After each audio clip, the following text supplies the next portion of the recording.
From the Ticats Audio Network, this is Ticats Today with Steve Milton.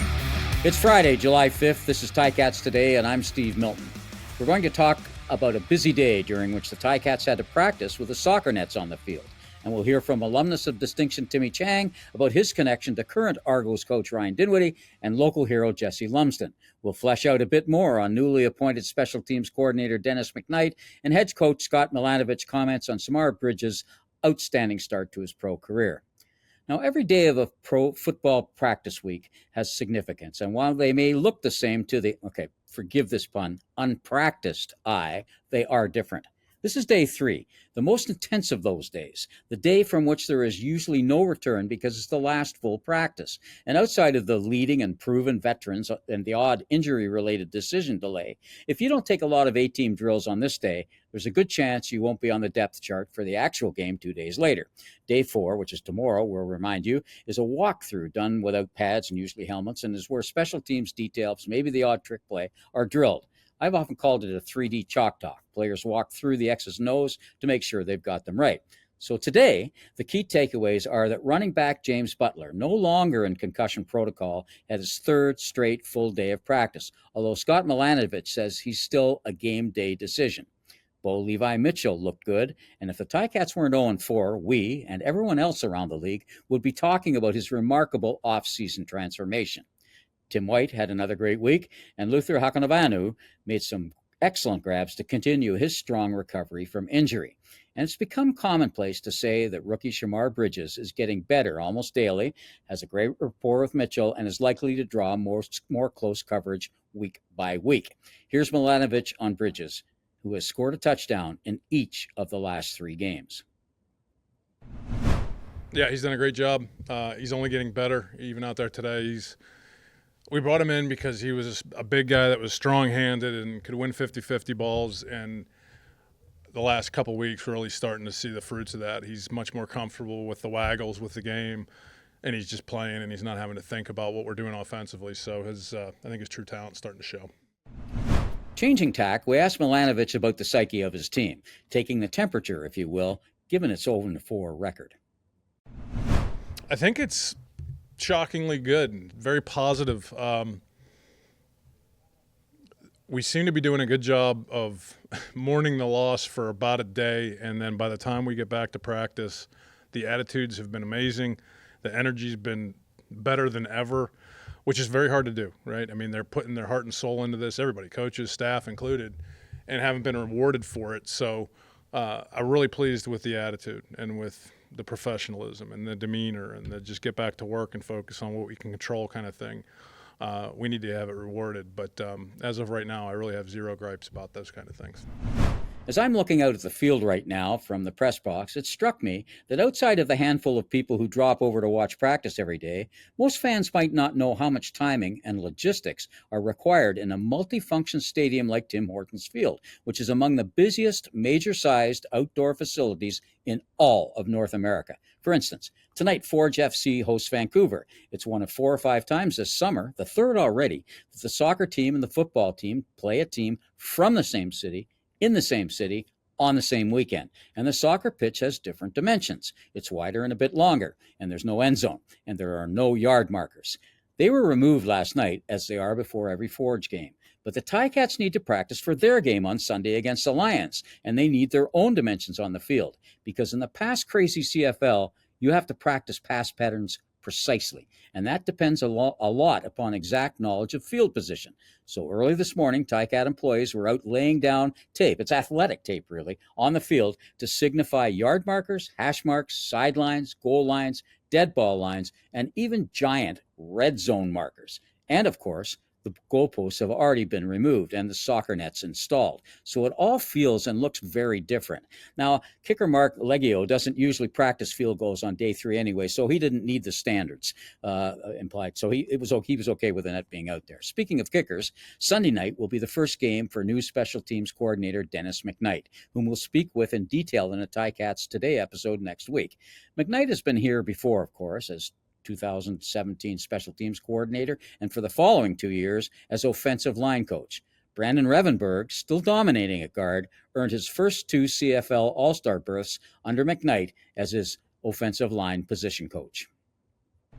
He's the type of guy in the morning, he's going to bring that juice for meetings. He's going to bring that energy. You're going to be looking forward to those meetings every day, and I think he's a great asset to have. Now, while McKnight is very familiar to Revenberg, Leggio, off to a great start at 9 for 10 and field goals, has him as coordinator for the very first time. You know, there's a different energy with McKnight.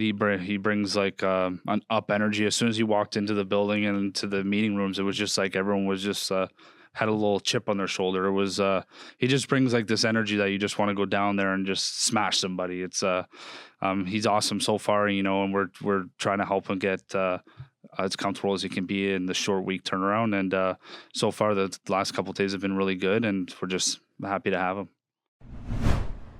As Ticat fans know, every game the Ticats honor and celebrate the achievements of a former player. And this Sunday, that former player is Timmy Chang, the former NCAA career passing record holder.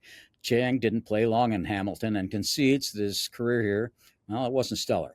But he has a place in his heart for the city because he met his wife Sherry here, and they now have 5 kids who are all with them as they visit Sherry's parents in the city this week. Chang is head coach at the University of Hawaii, his alma mater, and he's had a stellar coaching career so far. Now, it's important to remember that Chang is being honored for what he has achieved since hanging up his cleats, which as head coach of a well-respected NCAA Division I program is considerable. On the field, he played for the Ticats in 2007 and part of 2008, and the very first CFL pass he completed was to Burlington-raised Jesse Lumsden. Here's Timmy Chang on Lumsden and what Hamilton has meant to his coaching career. Yeah, Jesse was Jesse was pretty special. I mean, I think he went on to do bobsledding. Right. You know, and just